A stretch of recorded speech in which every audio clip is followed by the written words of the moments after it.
Students, dynamics में आपके पास 9 chapter चल रहा था सेंट्रल ऑर्बिट। इसमें नेक्स्ट हमारे पास टॉपिक है apse. An apse is a point on a central orbit. क्या कह रहा है? एप्स जो है वो एक पॉइंट है किस पे? सेंट्रल ऑर्बिट पे। At which the radius vector drawn from the centre of the force to this point has a maximum और मिनिमम वैल्यू। एप्स आपके पास देखिए, ओ आपका इनिशियल पॉइंट है एंड आपकी ओ एक्स इनिशियल एक्सिस है और हमने ये कर्व लिया। तो ओ पी जो है वो हमारा रेडियस वेक्टर है, ओ हमारा इनिशियल पॉइंट है या ओरिजिन कह सकते हैं, सेंटर कह सकते हो फोर्स, क्योंकि इधर से हमने अप्लाई किया है। तो पी जो पॉइंट है वो आपके पास क्या होगा? इस कर्व पे एप्स होगा।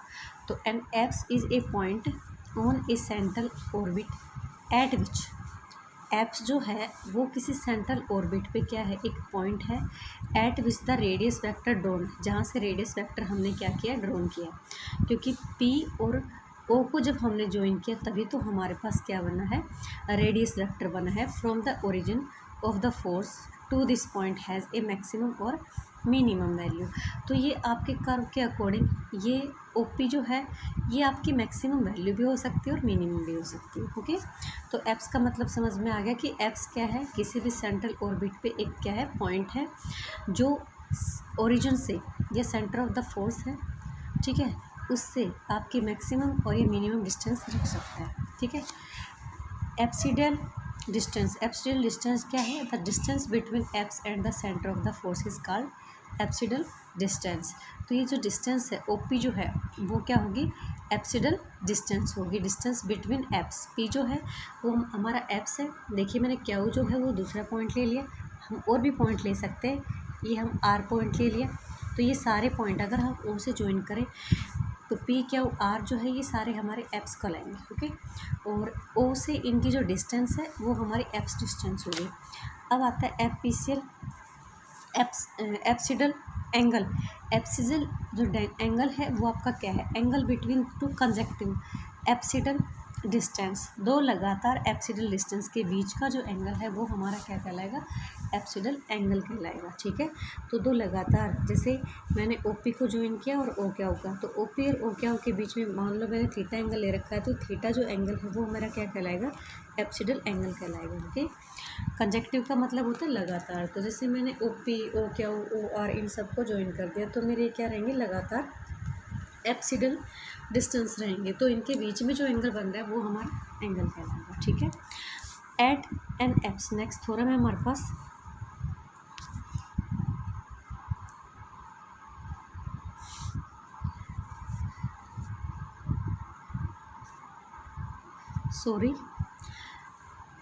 at an apse the particle move at right angle to the radius vector।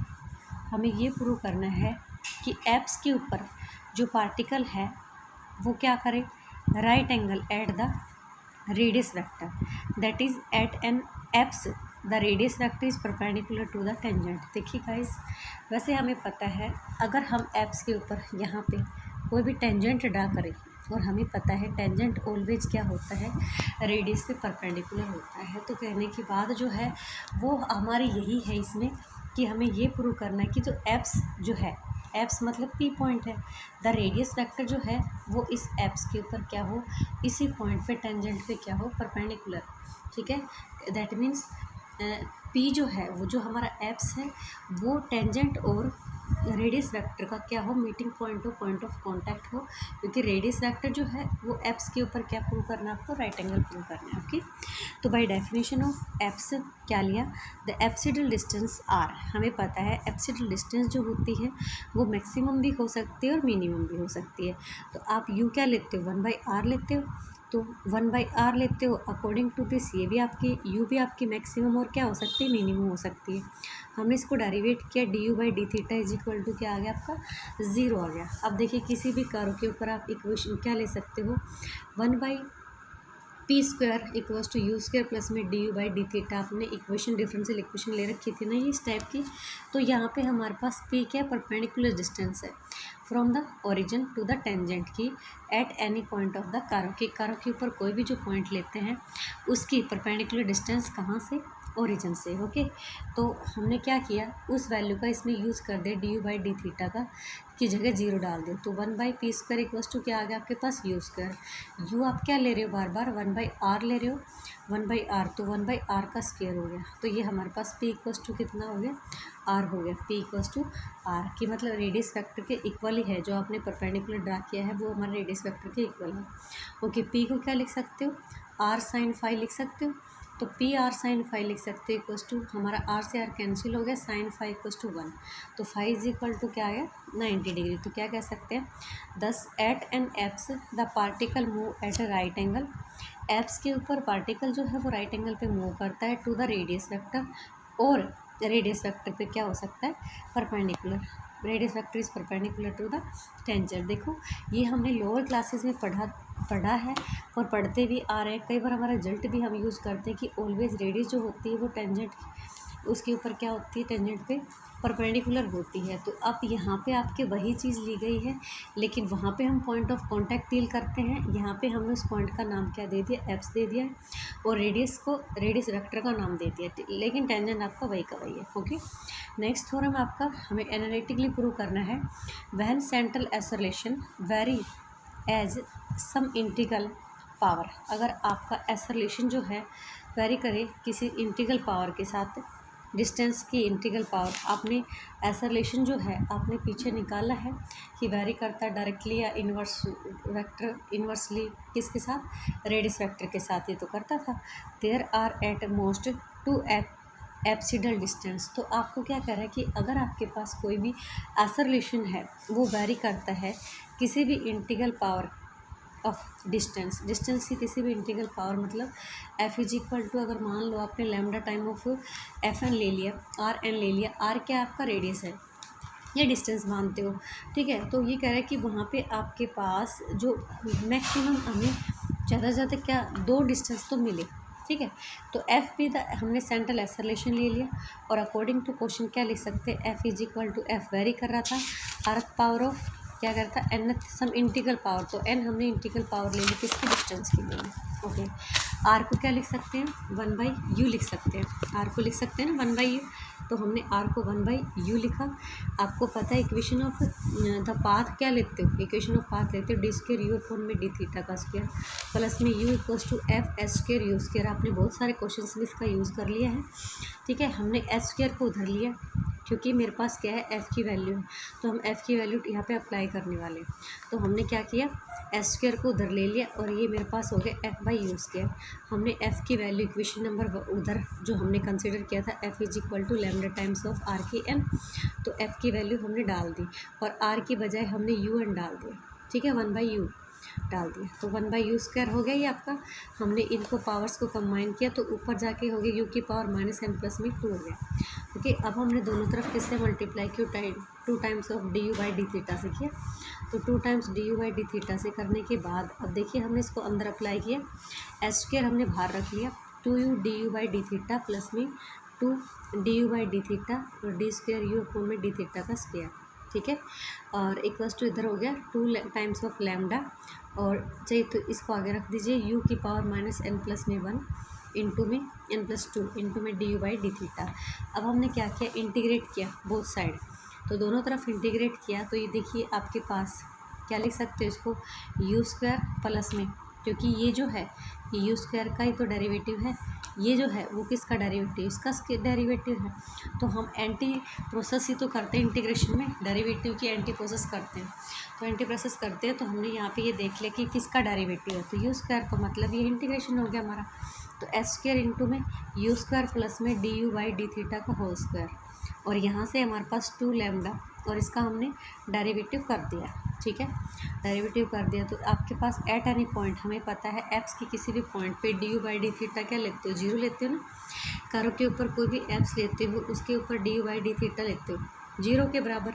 तो इस चीज़ का हमने किस में अप्लाई किया, इक्वेशन नंबर 1 में, क्योंकि हमने ये इक्वेशन नंबर 1 कंसिडर कर रखी है, ठीक है। तो इक्वेशन नंबर 1 कंसिडर कर रखी है, आपके पास ये चीज़ आ गई। ओके, हमने इनका क्या किया, u² इधर लिया, और इधर लेने के बाद पावर्स को क्या कर दिया, कंबाइन कर दिया। अब यू की बजाय हमने इसको किस में कन्वर्ट कर दिया, आर में कर दिया। अब देखिए हम इसको क्या लिखेंगे, स्टैंडर्ड फॉर्म में लिखेंगे। तो उसके पास आर के पास जो भी कुछ था हमने लेफ़्ट राइट में ले गए और हमने इसको स्टैंडर्ड फॉर्म का नाम दे दिया। आर की पावर n प्लस में 3 माइनस में c1 n प्लस में 1 अपॉन में 2 लैम्डा आर स्क्वायर प्लस में n प्लस में 1 अपॉन में 2 lambda R square equals to 0। तो देखिए ये कोई भी इक्वेशन है जिसकी हाईएस्ट पावर कितनी है, n प्लस 3 है। ओके, और इन फॉर्म किस में है, आर की फॉर्म में है, या इन टर्म्स ऑफ किस में, आर में है। तो हमने पढ़ा है इसमें वेरिएशन कितने हैं, देखो प्लस से माइनस जा रहे हैं, फिर माइनस से प्लस, तो कितने वेरिएशन आपके पास, 2 है। साइन के हमने इसमें कोई भी, ये हमारे पास पॉजिटिव है तो पॉजिटिव में हमने कोई भी चेंज नहीं किया, मतलब एज इट इज़ हमने इसका ऑब्जर्वेशन किया। तो पॉजिटिव से नेगेटिव एक वेरिएशन, फिर नेगेटिव से पॉजिटिव दूसरा वेरिएशन। तो इसका मतलब ये कह सकते हैं कि ये जो आपके पास दी हुई इक्वेशन है इसके हाईएस्ट रूट कितने हैं, n प्लस में 3 है। आपके कितने भी रियल हो सकते हैं या नहीं हो सकते, लेकिन हम क्या कहेंगे, पॉजिटिव जो रूट है वो कितने, 2, क्योंकि हमने इसमें कोई माइनस का साइन चेंज नहीं किया। उसके बावजूद भी हमें कितने रूट मिले, 2। वेरिएशन कितने, जितने वेरिएशन उतने रूट, ठीक है। तो अगर पॉजिटिव में हमने कोई वेरिएशन नहीं किया तो फर्स्ट पॉजिटिव से नेगेटिव, नेगेटिव से पॉजिटिव, तो एक वेरिएशन ये बन गया, एक वेरिएशन ये बन गया। तो आपके पास हम कह सकते हैं एटमोस्ट इसके पास ना 2 पॉजिटिव रूट है, ठीक है। तो this equation of n plus में 3 degree has at most 2 variation of the sign. तो प्लस के 2 वेरिएशन है। तो बाई डिकार्टे, ये हम फर्स्ट ईयर में पढ़ते थे, डिकार्टे रूल, ठीक है। इसमें हम ये देखते हैं कि प्लस में कितने वेरिएशन मिलते हैं तो उतने पॉजिटिव रूट, और हम वेरिएबल को नेगेटिव से रिप्लेस करके फिर ऑब्जर्व करते हैं, अगर नेगेटिव में आपके पास कितने वेरिएशन मिले तो उतने उसके नेगेटिव रूट हो जाएंगे, ठीक है। और अगर नेगेटिव और पॉजिटिव मिला के उसकी डिग्री के बराबर रूट ना बने तो बचे हुए जो रूट हैं वो आपके रियल नहीं होंगे, इमेजिनरी रूट होंगे, ठीक है। तो there are at most 2 positive roots of the above equation. तो hence there are at most 2 apsidal क्या हो जाएगी, डिस्टेंस हो जाएगी। तो 2 एपिस्टल डिस्टेंस ही तो पूछा था वो आपके पास। तो देखिए इसमें आपके पास क्या करें, एनालिटिकली प्रूव करना है आपके पास कि आपका एसोल्यूशन जो है वो वेरी करे इंटीग्रल पावर ऑफ डिस्टेंस के साथ। तो हमें ये प्रूव करना है कि उसके एटमोस्ट कितनी हो, एप्सिडल डिस्टेंस 2 हो। तो एफ हमने ले लिया कि सेंट्रल एसोलेशन, ये अकॉर्डिंग टू क्वेश्चन हम इसको क्या लिख सकते हैं, F equals to lambda times of R की एन लिख सकते हैं। अब हमने इसका यूज़ किस में किया, आप जो पोलर फॉर्म में लेते हो, ठीक है, पोलर फॉर्म में डिफरेंशियल इक्वेशन क्या लेते हो, सेंट्रल ऑर्बिट की आप लेते हो डी स्क्वायर यू अपॉन में डी थीटा प्लस में U equals to F by S square U square, ठीक है। तो हमने इसमें क्या किया है, एच को उधर ले गए और एफ की वैल्यू जो थी वो डाल दिया, ओके। आफ्टर दैट हमने क्या किया, उसके बाद 2 इंटू में D u by d theta से इसको मल्टीप्लाई कर दिया, और मल्टीप्लाई करने के बाद टर्म्स को हमने कंबाइन कर दिया, मतलब यू की एक साथ रख ली, इधर से जो भी टर्म्स बच रही थी हमारे पास यू के टर्म्स को कंबाइन कर दिया, मल्टीप्लाई करने के बाद आपके पास ये आ गया, ठीक है। और उसको 2 इंटू में D u by d theta को जो हमने मल्टीप्लाई किया था वो अंदर अप्लाई कर दिया, और हमने उसके बाद इंटीग्रेट किया। इंटीग्रेट करने के बाद देखिए आपके पास हमें कह रहा है कि हमें पता है किसी भी सेंट्रल ऑर्बिट के ऊपर एप्स के ऊपर क्या बनता है आपका, डी बाई डी थीटा 0 बनता है। तो उसका हमने इसमें यूज़ किया, यूज़ करने के बाद एस स्क्वायर यू स्क्वायर ये बन गया आपके पास, ठीक है। उसके बाद हमने इसको एच में ना रख के पूरी इक्वेशन को किस में कन्वर्ट कर दिया, आर में किया। आर में कन्वर्ट करने के बाद हमने इसको स्टैंडर्ड फॉर्म दे दी, ओके, स्टैंडर्ड फॉर्म दे दी। अब देखिए हमारे पास इसकी हाईएस्ट डिग्री क्या है, n प्लस 3, तो that means it has n plus 3 roots, okay, n plus 3 root रख रहा है। अब हमें नहीं पता इसमें कितने नेगेटिव है, कितने पॉजिटिव रूट है, कितने इसमें रियल रूट है भी या नहीं।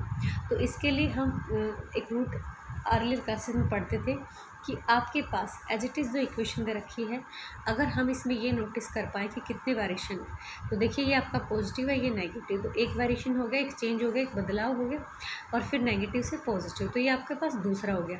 तो देखिए पॉजिटिव जब हमने इसमें कुछ भी चेंज नहीं किया तब हमें कितने वेरिएशंस मिले, 2 वेरिएशंस मिले।